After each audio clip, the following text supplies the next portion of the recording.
Olemme taas kirjakamarissa ja samalla Karjalan kansallisessa kirjastossa. Puhutaan tänään Reijo Takalasta. Reijo Takala on venäjän ja suomen kielellä kirjoittanut runoilija. Hän syntyi Petroskoissa vuonna 1931. Reijon äiti oli suomalaisen teatterin näyttelijä ja isä toimi pedagogisen instituutin opettajana ja kirjakustantamon toimittajana.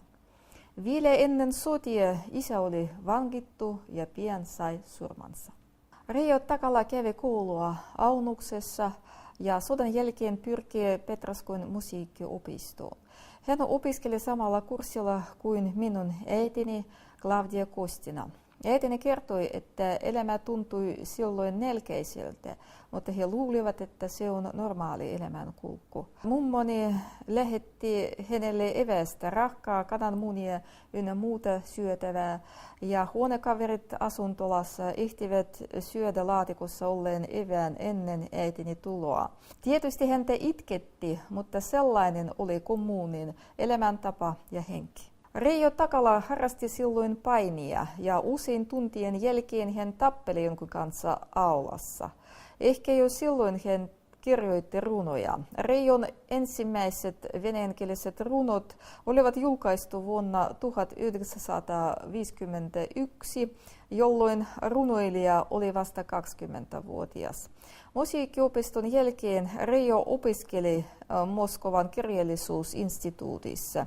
Vuonna 1962 ilmestyi hänen venäjänkielinen esikoisteoksensa Ihmissydän. Suomenkielisen esikoisteoksensa runokokoelman Uhotsaari hän julkaisi vuonna 1979.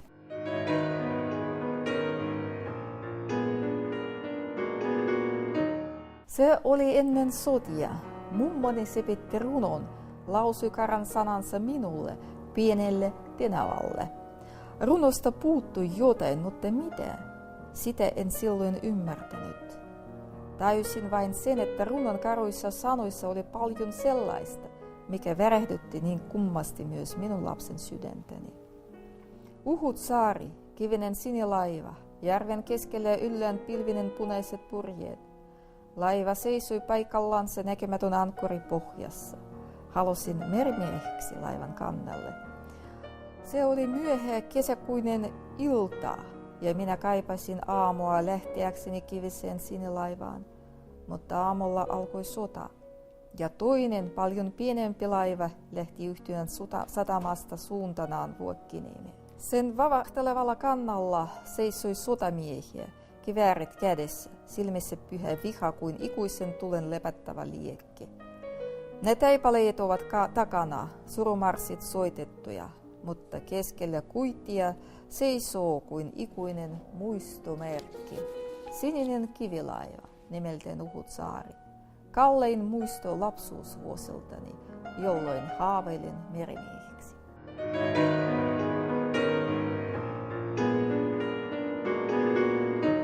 Vuosien varrella Reijo julkaisi vielä pari runokirjaa, myös sikermiä, lauluja ja teki Nikolai Laineen, Jaakko Rugeivin, Taisto Summasen ja Ilmari Saarisen venäjännyksiä.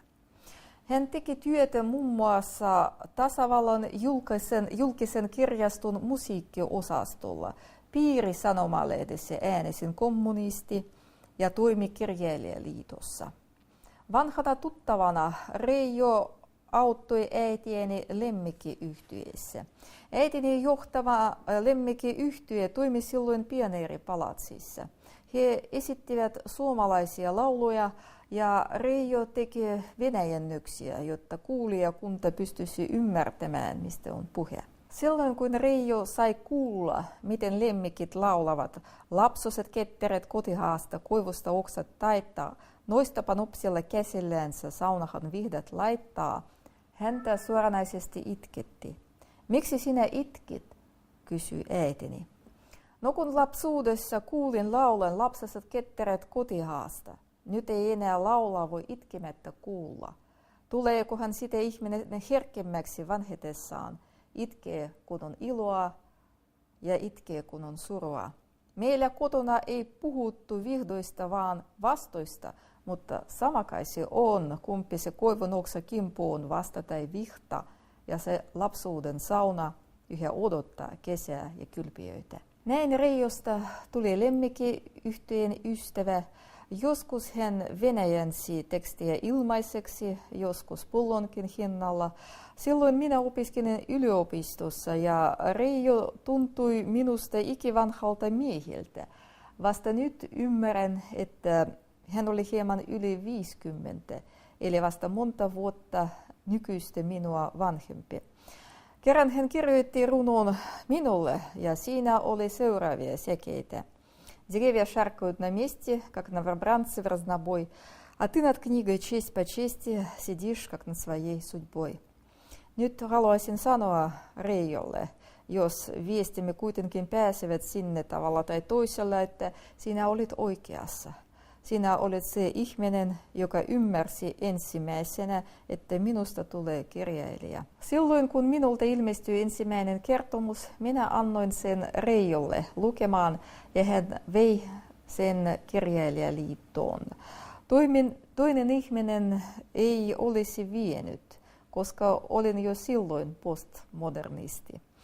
Onneksi sitä ei kuitenkaan julkaistu, muuten minua hävettäisi nyt. Reijo Takalan Uhutsaari runokokoelma päättyy näin. Minä elän, minä toimin, minä uskon. Minä sytytän sen ensimmäisen ruskon, jota kaipaa joku toinen kulkijana, josta syntyy suuri teko, kaunis sana. Minä elän, minä uskon, minä toimin.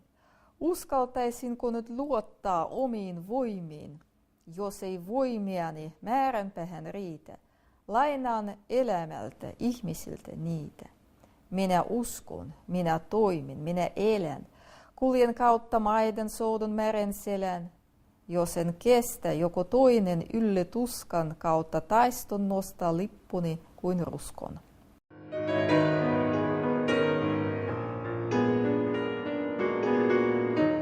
Reijo kuoli vuonna 1989. Monta päivää suruviestin jälkeen Reijolta tuli postikortti. Hän onnetteli meitä uuden vuoden johdosta. Ikään kuin hän olisi ollut jossain rinnalla pakkasessa ilmassa seuraamassa, miten me pärjäämme ilman häntä.